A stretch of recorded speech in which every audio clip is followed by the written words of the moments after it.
Metamorphosis, defined as a change of form or nature into a completely new one, either by natural or supernatural means. It's also a huge component of upcoming tabletop role-playing game To Change.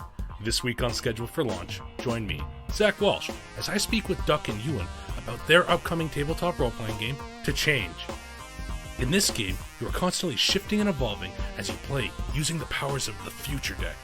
We'll be talking about creating a system with tarot, writing, and new crowdfunding options.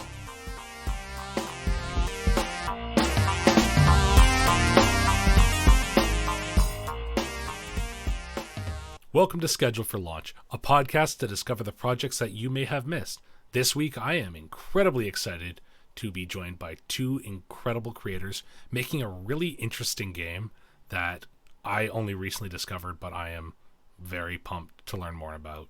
Duck, Ewan, thank you so much for joining me this week. Yeah, it's really fun. Yeah, it's nice to be here. So the game we're actually going to be discussing this week is called To Change, and that is really the core of this project. But before we really dig deep into that and see what's underneath, can you both tell the audience a little bit about yourselves? Sure thing. I'm Ulysses Duckler. I also go by Duck, he, him pronouns. I have done some TTRPG developing before. I made Cuticorium, which funded on Kickstarter. That did pretty well. I got to print that and see it in people's hands, see it in bookstores. That was very fun. I had a great time making that. And so I wanted to do another project, this time bringing in more writers and working with most of the same artists and just exploring different spaces, different mechanics. That's my whole deal. My name is Ewan, she, her. I am pretty new to the TTRPG scene, I guess. I am really, for the most part, more of a traditional writer. I recently finished my first book. It's an online web novel called I'm Not an Evil Sorceress, and I'm currently working on a spin-off. Duck and I kind of met through that project, and we got to thinking it would be fun to do a collaboration, so here we are. It's been a blast so far. I'm a big fan of I'm Not an Evil Sorceress, and the spinoff, which is I Want to Be Evil Sorceress. I feel like I've actually heard those names before. I'm not. Wow. I'm not even Wow, lying. you're getting I out feel there. like I've seen them.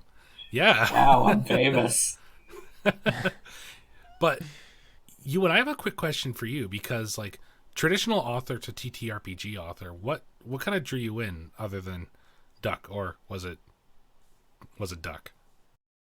That was part of it, but it's also that I've always, I've always thought that TTRPG sounded like a load of fun, but until recently I haven't been a particularly social person and didn't really have a group to do them with.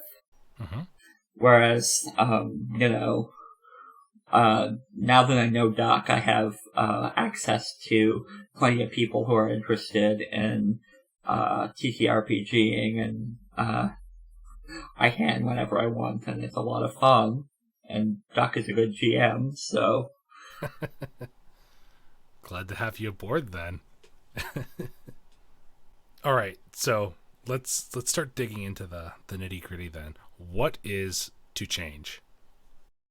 So To Change is a very rules-light and setting-agnostic system that is mainly used for telling stories that focus on transformation. And this can involve transformation in the mental space and the physical space, usually both.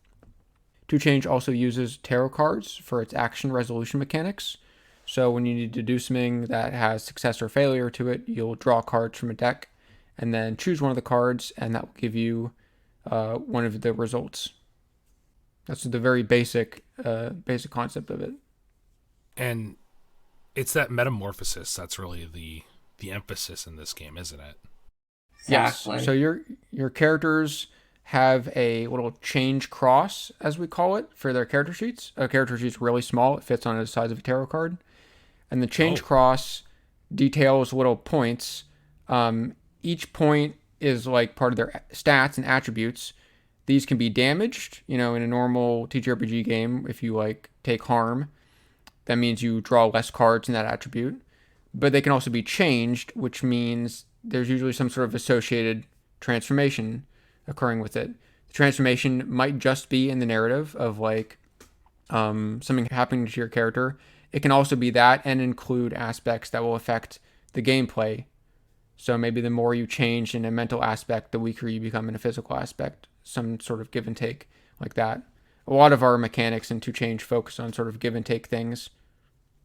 Okay. I kind of get that for both of you because I have, how to explain it, a sick fascination with tarot cards. For listeners out there who don't know the term tarot, it's the fortune-telling cards, 22 major arcana, which tend to be represented by different titles like Fool or Strength, and they represent different aspects, and those aspects obviously play a very key role into what they represent in the character sheet. Yes, so you also create your character by simply drawing cards and then ascribing that to the character's personality. So a character will have a face card, a rising card, and a fallen card. The face card sort of gives the core of their personality and gives them a special power they have in the system. And then the rising and fallen cards give like positive and negative aspects to their personality. Okay. It hasn't always been random. That is one approach. Sometimes we can, pick cards as we like. But, random works well too. It depends on the kind of approach you want to do. Go on, sorry, what were you saying? I just wanted to say we made it so that it's really easy to pick up if you want to do random and be like, I'll make a character on the spot. I just have to draw 3 cards. Bam, there we go. But yeah, it also is a fun thing when you can think of like fictional characters even and then ascribe like, oh, they fit with these cards. Yeah, I had a ton of fun. With trying to figure out what cards applied to some of my OCs. Yeah, so that's a really fun process we want to get people to engage into. So there's obviously the tarot deck is such an interesting piece to me, mainly because traditionally the cards have pretty standard associated meanings. And in this game, the deck is called the future deck. What exactly is the future deck? How does it work then in play? So I know a lot of tarot games usually have some aspect of prediction or interpretation. With this, we wanted to have it be very ascribed functions so that you don't need to have any skill in interpreting tarot cards to be able to play. You can know nothing about tarot and get right into this. That will not be a problem for you at all because each of the cards has a certain thing that they do and it does that thing. And that's pretty simple. But some of the cards will have more complex things. But there's still aspects that are, simple enough for you don't need any interpretation. They're just interesting functions of the mechanics. So when you have to take an action that has either failure or success, you'll draw a certain number of cards from the future deck, usually 3, and then you get to pick one. And that card will either say you fail on this, you succeed on this, or something else happens, or you fail, but then this happens, or you succeed, but then this happens. So there can be variations there. And additionally, your face cards and your rising cards and fallen cards will sort of edit how that resolution can play out. And then once you're done with that card, you discard it. So the deck gets smaller. It's a deck of just 22 cards. Yeah. So there's only one card, Temperance, which will refill the entire deck. So when you keep discarding cards, the deck gets smaller and smaller and smaller, and the same cards will start showing up again and again. And this plays into one of the central mechanics, which is Death is a card that you can't escape. It can't be used like the other cards. It only shows up in your hand. And whenever it shows up, you're either going to take a change or things are going to get worse in the story. So the smaller the deck goes, the more death will appear, the more changes occur, and sort of leads to these naturally dramatic peaks that I really like. This was very inspired by Grin from Arcana Games, if you've ever played that. It's a very simple card-based game. Mm-hmm. Yeah. I prefer that to dread, but I really like it for horror games because it leads to those natural climaxes in the middle of the story as the Yeah. deck gets smaller and smaller and tensions get higher. I love that too because one of the biggest fears, and you see it play as like a kind of ridiculous trope in cinema around tarot, is the death card, because the emphasis is either like it's like an end or a new beginning. So having that be such a critically important card is really interesting to me. Absolutely. I didn't want to have the interpretation of it like being a negative card. I think that's um, not particularly true, but it does definitely represent change. So it's probably the most important card into change, even though it's a card you can't really use. Mm-hmm. The other way that changes will accrue is that drawing from the future deck, your chances of success is a little bit less than just like rolling a 2d6. Yeah. So to compensate, you can always succeed on any draw as long as you just succumb to your changes. So in exchange for succeeding, you take a change in the attribute you were testing on. Okay. So I think something that's really interesting about rules like games is that a lot of times they're really good at being setting agnostic.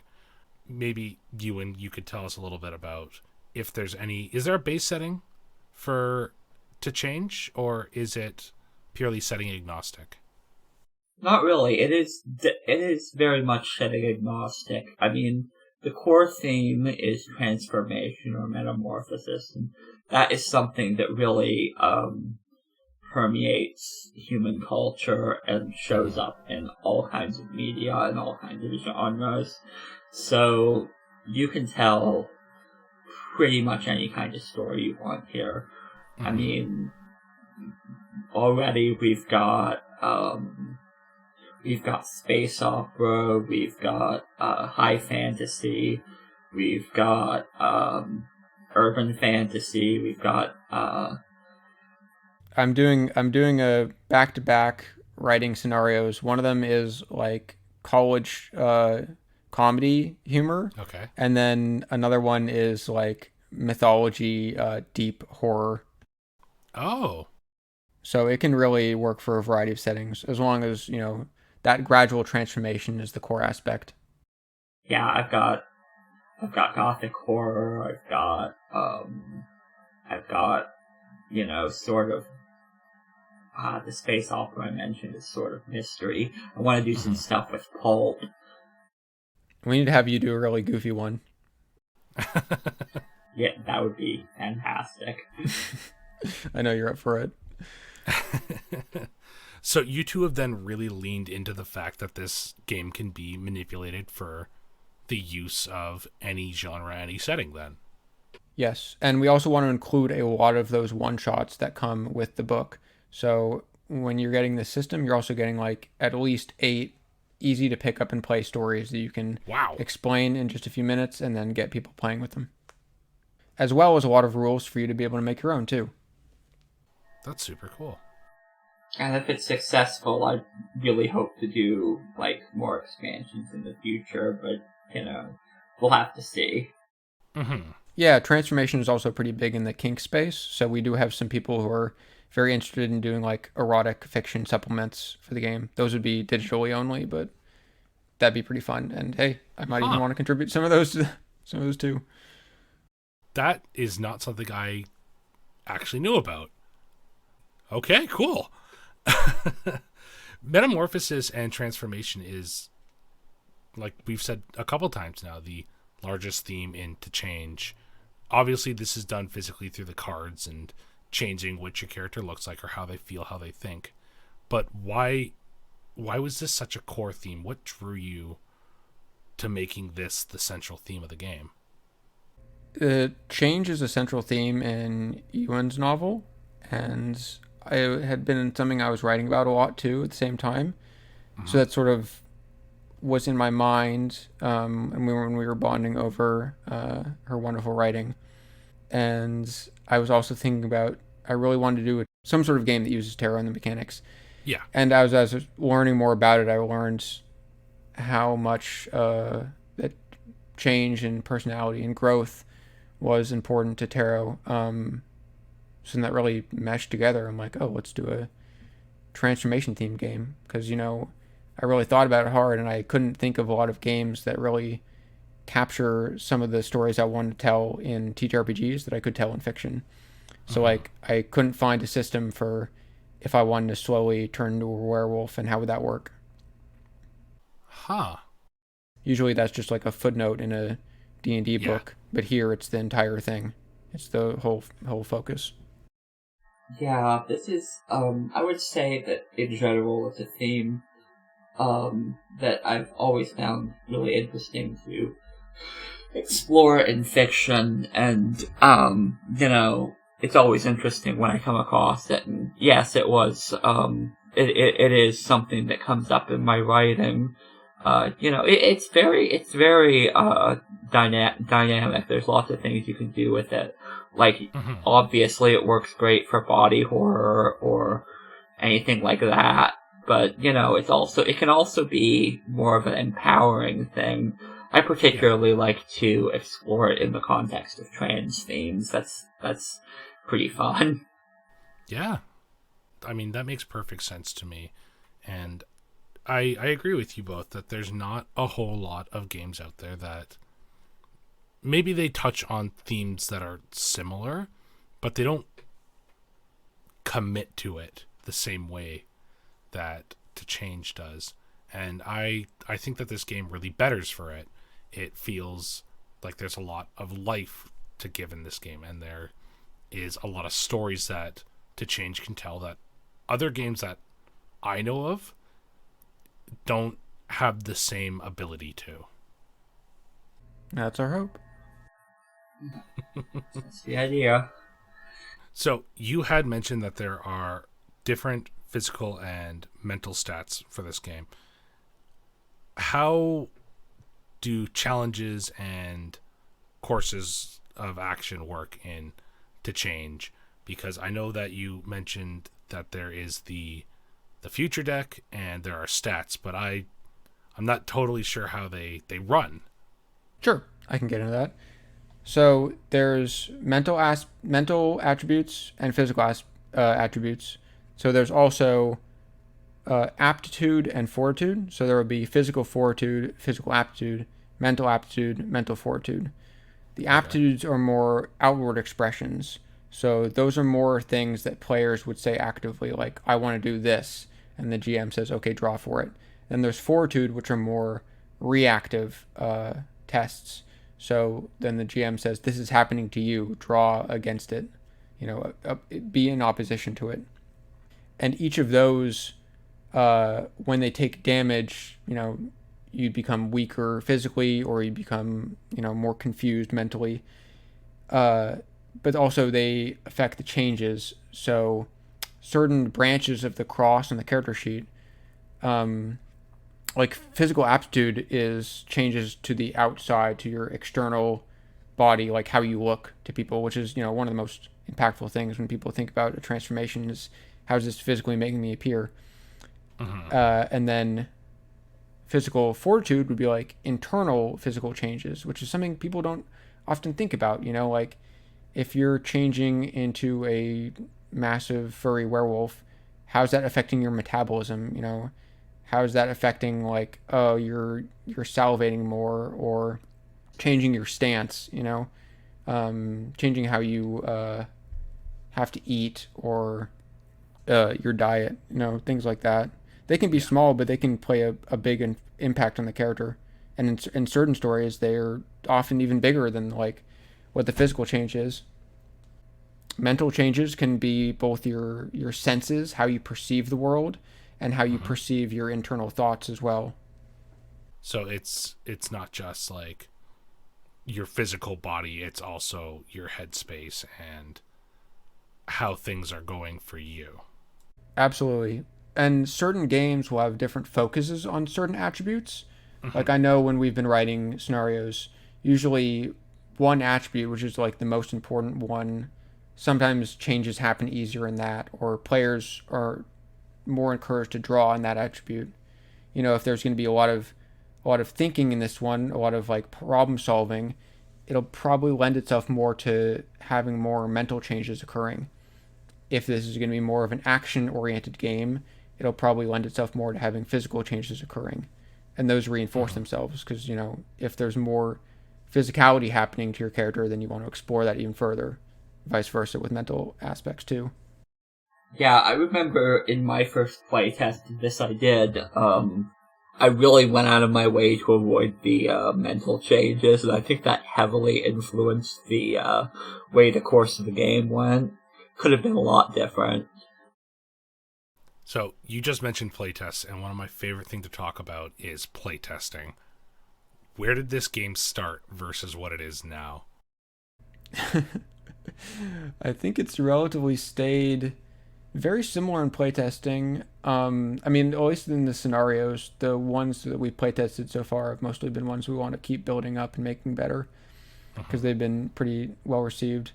As far as comments go, a lot of what's grown is the character creation aspect. That started out as something like very flimsy, and now it's much stronger based on the responses we've gotten from playtesting. And is that the freedom to choose thing, or how does character creation work? We briefly touched on it, but if you both can tell me a little bit about character creation, I'd be pumped about that. Do you want to talk about that, Ewan? Sure. It's really very straightforward. You either randomly or deliberately choose 3 cards. One is your face card, which represents sort of who the character is as a person. And when you get your face card, when you draw it, it usually has a special effect. It's usually an automatic success, I believe. And some can do other things too. Yes. In fact, Death is a particularly interesting face card.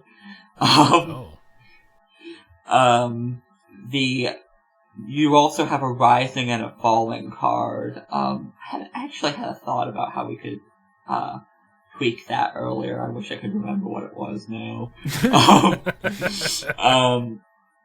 But the rising card currently it represents your character's strengths, and as far as gameplay currently, it gives you a bonus. It lets you draw an extra card. Next draw, you get it. Oh yeah, I remember the thought. I was wondering if, well, I'll get to that in a moment. Okay. But the falling card is the opposite. It represents, your character's weaknesses and, where they could go wrong. And when you draw it, you get a penalty of, 1 fewer card drawn next time. Yeah. What I was thinking actually was last time we did a play test, we had noted that we weren't sure how strong that was working as it was. I was wondering if we could alter it to make it like Death, so rather than when you use it, it's just the fact that it comes up has that penalty or bonus effect. I've been kind of thinking about that too, because then it makes it happen more often, and you can do it right then. Yeah, easier to keep track of. Yeah. I also often like to, add a little bit of extra stuff about my character. Like, I like to make a list of likes and dislikes, but, that's just completely personal preference, and it's not, it's a little necessarily backstory. part of the game. Okay. It's like a pretty straightforward process that you can get really in depth with then. Yeah. I always love a good character creator, even if it's simple. Hey, I just realized that we've been talking about tarot cards all this time without mentioning that y'all got like custom art for these tarot cards, and they look great, by the way. Mel is a killer. Yeah. Can you tell me a little bit about how you approached this artist and got these tarot cards made up? Because they feel... I don't know how to explain it. There's something about the cards that I have like a real cool draw to. Nice. That's our hope.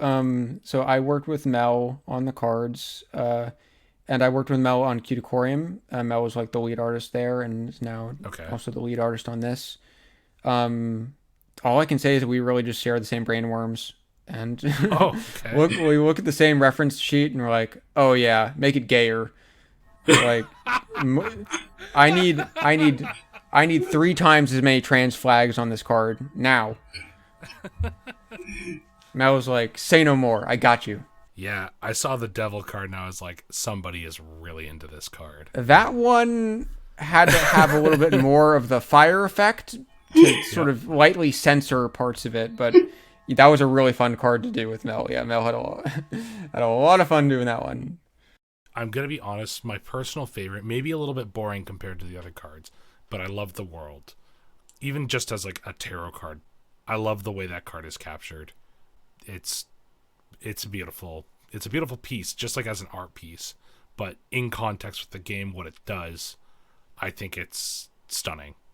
Yeah, the world's a really fun and pretty one. It also seems to be everyone's mom's favorite. I know it's my mom's favorite. Yeah. So it's Mel's mom's favorite. So show that one to your mom. It's really pretty. And yeah, in the game, when you use the world, you can have an option to take a break and go grab some food or grab some water. And so I like having like an in-game sort of built-in break option is a nice thing, especially one that players can choose to use. That's so funny. Like it's great. It is good to have breaks built into your game. I mean, hell, if Nintendo's doing it. Sometimes the joke don't land. No, I got it. I was just sitting here remembering playthroughs of A Link Between Worlds, getting banged by Irene to shut the game off. You're like, we both know I'm not turning this off, Irene. Just shut up and let me walk. Okay, let's step away from the actual game for a second. Talk a little bit about funding for this. You're going to be using a newer website called GameFound, and that's where you're choosing to crowdfund this. What is GameFound? So GameFound originally, I believe they just did game projects that were board games. It was based off of a very successful board game company, which then made their own crowdfunding website, and other people have now done board games off there. Board games usually do pretty well there. They only very recently opened up the beta, so now that any project, gaming related, can fund there, which will include TTRPGs, and we're already seeing a lot of TTRPGs getting on there. I mean, even before beta, you had Vast Grim funded on GamesFound. Down We Go from Plus One EXP guys funded on GamesFound. Those are both really awesome projects. You should definitely check out, even though they're fully funded now. And so, and I actually, me talking with Tony from Plus One EXP was a big factor in pushing me to want to use GameSound and hearing like people's positive experiences from using it and the features it had over Kickstarter. And then of course there's the thing with Kickstarter pivoting to blockchain technology, and this happened just one day before we were about to launch on Kickstarter. So we very quickly pivoted the project and put it on pause for about a month, and then launched on GameSound. And it's been very nice talking with the GameSound people. I feel like I'm actually talking to a real person, because I am. And instead of Kickstarter, I just get automated responses when I encounter problems there. The GameSound team has been much more responsive with communication. They've been a little bit slower, but with how they're doing, and also with how they're doing processing and verification of people's projects, it really just means they have a lot of care and making sure that everyone, is going to have a good shot. They want to make sure that if your project gets on there, it's going to have a shot. And I really enjoy that. Yeah, I'm quite happy with them so far. Yeah. You had mentioned, because one thing that I always want to advocate on Scheduled for Launch is options that you have as a designer when going to fund your game. You had mentioned that there's a lot of really cool things that GameFound does for the creator. Could you touch on some of those a little bit? Sure. One of my favorite that is like right in the front is that it can let you do little like bonuses for people who sign up early. That's a really fun thing that Kickstarter doesn't have. So like we put out if you signed up early and then back the game later, you can get a small little sort of like essay pamphlet of the design process that me, Ewan, and Mel went through in making all the tarot cards, which also includes Mel's initial sketches that no one else is ever going to get to see. Another thing that's really cool with GameSound is that the pre-launch page is like a whole page. You can show people as much as you want with the pre-launch before you even go into launch, and you can show like a countdown to launch instead of Kickstarter, where it's just like that little one banner and you get just a small sentence to say. You can have a better first impression before you even get out the gate. I like that a lot. Yeah. Anything from you, Ewan, that you like about GameFound? I mean, like I say, I'm pretty happy with them so far. It seems like it's been great. Yeah, I was at one point, having some issues with my, bank getting a payment approved, and I had the chance then to, interact with, the support team, and they seem very capable and, friendly. I think that incidentally that was a problem on my bank's end. But yeah, I think GameFound is working out very well. I think I'm glad that we are working there. It's also, I mean, it's great to get away from the whole mess with Kickstarter, but GameFound is a great alternative. It's definitely good to give people alternatives, and the best way to start that is by supporting them in the now. So if we don't consider alternatives and gun for those, then we'll always be stuck with Kickstarter. So it's a lot of the impetus behind that. I know that was a lot of the impetus behind the Plus One EXP guys also putting projects on GameSound is making alternatives easier to access for people. I think that's something that a lot of just casual people in the tabletop role-playing game space don't really know too much about.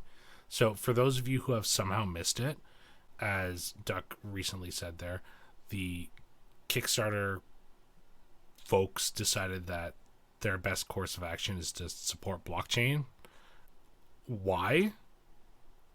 Money, I guess. Money and monopoly.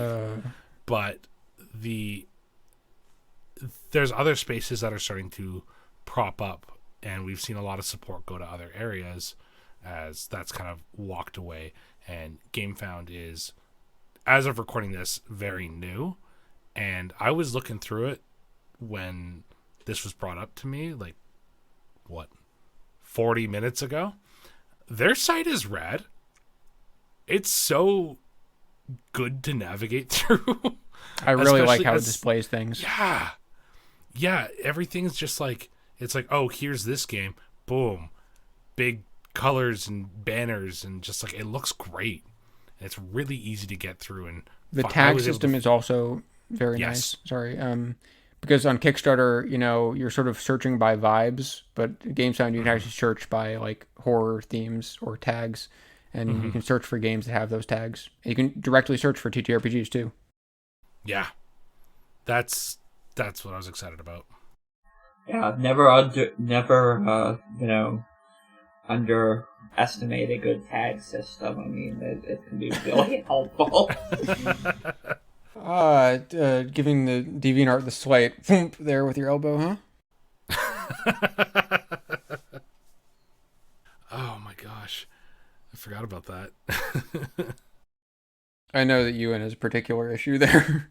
I can't even entirely understand what you're saying. I was kind of breaking up there. I thought you were kicking at DeviantArt with their tag system. I was more kicking at literally everyone that isn't Archive of Our Own, because their tag system is just the standard, but I can think of a great many websites that have issues there. That's fair. That's fair. I think GameStone still has a ways to go too, especially with how they how they sort of have the algorithm built in to show you products that you have already backed. Yeah. But that might just be a factor of like having less games on there in general. Mm-hmm. It's still really new. Like, Yeah. there's not a whole lot of people using it yet. And until today, it was really the first I'd heard of it, which is a shame because there's so much cool stuff on it. Also, one thing I really like is that they are very dedicated to making sure your products can be refunded and that you can always get your money back. So there will not be any cases of projects on GameSound that, like meet funding and then run with it. Like it can so often happen on Oh my Kickstarter. gosh. You can fully get refunded for any pledge you make, even after the project funds, which is really nice for GameSound to do. Yeah, there is a project that I backed almost 3 years ago on Kickstarter, and I still haven't got my game yet. I'm still seeing development updates. It still looks rad. I just want my game. Yeah. Speaking of Kickstarter turnaround, though, I was very happy with how quickly we were able to turn around Cuticorium after it funded. I think Really? about 5 months we had the game book out and delivered to everyone, which was pretty good for as far as like very small indie developers go. And so I'm expecting hopefully the same with 2Change as well. As you mentioned earlier when you were talking about settings and stuff, there's more that you want to do with both the change and ideally things down the line. What are some things that both of you want to work on later on in your careers? Maybe when you're taking a break from To Change or to change like a footnote. What's the next thing for Ewen and Duck? Or Ewan hit it Ewan first. Space Duck? Well, I mean, I'm gonna keep cranking out my books. I've got so many planned in this series alone. The fire is not big enough for all the irons Ewan has. I do want to do a lot more with To Change. Like, I really hope this succeeds because I could see doing scenarios for it for years. But, beyond that, I guess I haven't really thought about as far as like, TTRPG stuff. I definitely think it could be, interesting to do other stuff, and I had ideas here and there. But, Is nothing. this hinting in a Tales of Alendor TTRPG setting? I mean, we did discuss it at one point. I would fucking love that. Sorry. We're marked explicit. It's okay. You can swear as much as you want. Okay. What about you, Doc? What are your thoughts here?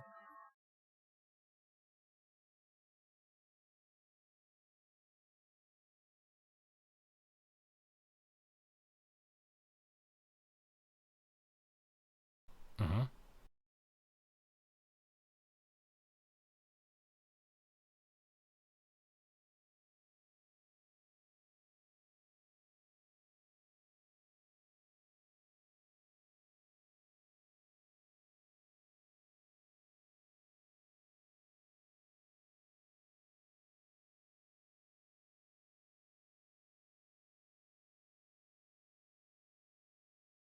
Okay.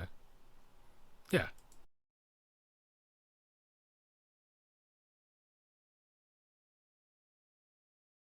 Oh,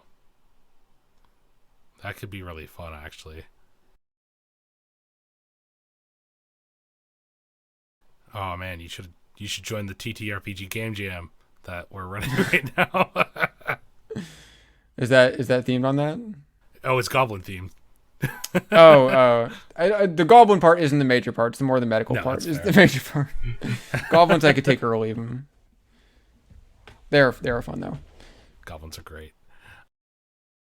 So something that I like to ask every time a creator comes onto this show is about those people who are trying to write a game and they don't know where to start. So what advice could you give to either game designers or writers looking to make their own project, but they don't really have a beginning point, they're not sure where to start, maybe they're inexperienced? What advice can you give those people? Yeah, I'd really say to start with Well, at least with myself, I like to find a story that can't be told through other games very well, and then I also find a mechanic that fits with it, and then smash those things together, and then I have my idea. Okay. I mean, originality is hard to come across, but I think finding your niche makes you so much more impassioned about the game that you're going to build. It's good to be focused, definitely, is my overall impression. Yeah, with traditional writing, I've always been of the school of thought that the way to make the best stuff is to write what you want to read. And I imagine it's quite similar with TTRPGing, write what make the game that you want to play. That seems to me like it's good advice. I don't know. I'm not exactly experienced there, but I've certainly had fun with this one so far. That was definitely really good advice, for sure. No, that's super solid advice. I want to playtest this one so much, and that's really because we did write it so that it was something fun that we wanted to play. I'm glad. I've talked to creators. I haven't had any creators on the show, but I've talked to creators who don't seem passionate to play their own game. And there's something about somebody designing a game as a product that always feels really disheartening to me. Even like the really incredible ones that I've seen. It's just knowing that background story makes me want to play it less. I definitely feel that. I wouldn't want to have anything be like just a product. That's totally the wrong space to be in. Though I do have games where it's more of an experience. I have one in particular called it's just on itch. It's free. You have to pay $2 for the swear word version. It's called Wizard Shits. It's a 2-player asymmetrical game where one person plays as a wizard, one person plays as a sentient toilet. The mechanics are god awful. It uses coin flips. In my playtesting, I was like, this game sucks so bad. Like, neither of us are having fun. This is agonizing to play. We're flipping like 10 coins at a time, trying to figure out who got heads, who got tails. Like, I'm gonna use my toilet powers to do this. It is terrible. Obviously, it's free, so I can't say it's like a winning product. You can't pay if you really want the uncensored version, though. If you really want to see that extra one swear word. So that would be one game where I actually was like, yeah, this plays terribly. Publish it.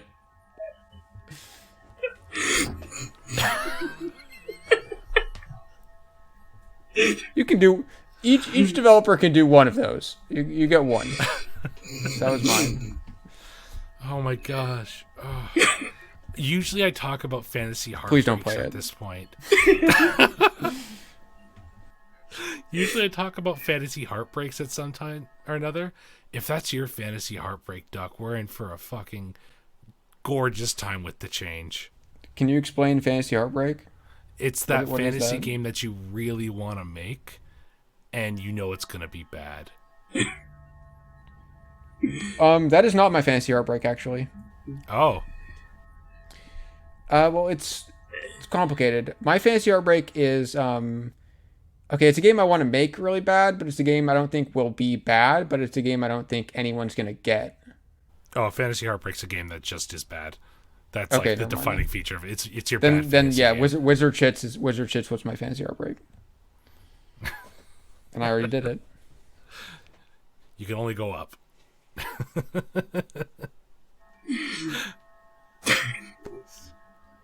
That makes me myself. wonder about the possibility of making a so bad it's good game, but probably shouldn't. There's a lot of fun TTRPGs that are just meant to be experienced, I think. There's a lot to be said with reading for enjoyment. Not everything has to necessarily be played.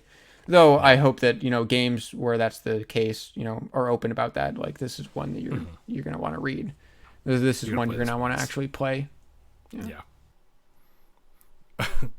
Okay, we've been actually going for quite some time now, and we're coming close to the end here. But Ewen, Duck, where can people find more about you and To Change? So I'm on itch.io as US Duct Tape. That's where you can find all my other games. You can contact me there. You can also contact me at usducttape@gmail.com, or on Twitter. My @ is, I can't pronounce it, but yeah, it'll be in the description. No one can. Sorry. Give me a second. Let's see. I don't know what your handle is. Yeah, good luck. Oh. Yeah, I'm not even gonna try. Anyway, Ewan. You can find me on Twitter at one space down, or I guess if you want the more not safe for work version, there's at TF Taxonomist.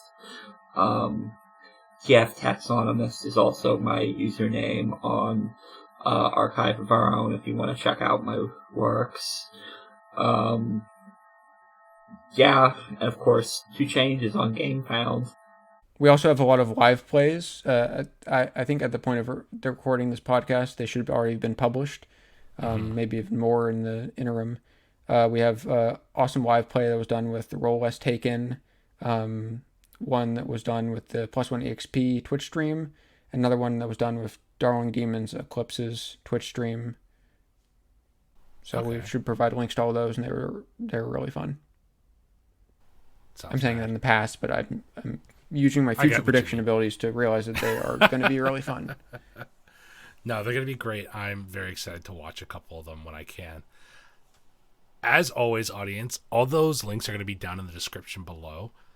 To Change is incredibly unique and interesting, and I think is going to scratch an itch for a lot of people that they may not have realized that they needed scratched.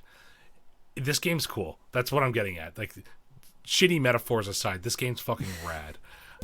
Duck, Ewan, thank you so much for joining me on the podcast this week. It was a ton of fun. I really enjoyed it. Yeah, thanks. Thank you for having us. This is a fun one. This is good. And audience, thank you for listening. Duck, Ewan, and To Change, they're scheduled to launch really soon. Go support them. You have until May 22nd? Is that right? Mm-hmm.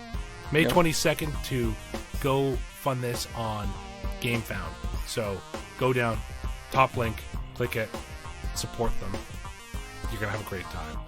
Until then, though, take care of yourselves. Have a great night. We'll see you on the next one. Bye. Bye. Thank you so much to Ewen and Duck for joining me on the show this week.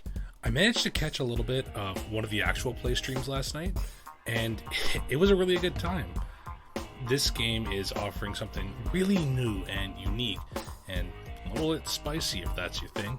In other words, it looks really good, and I'm excited to see where it goes. The game is currently funding on GameFound, and I do think that you should, at the very least, go check it out and get a feel for the website. But please back it. These two have worked so incredibly hard.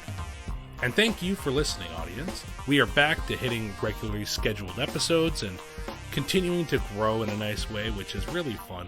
I think we're doing pretty good.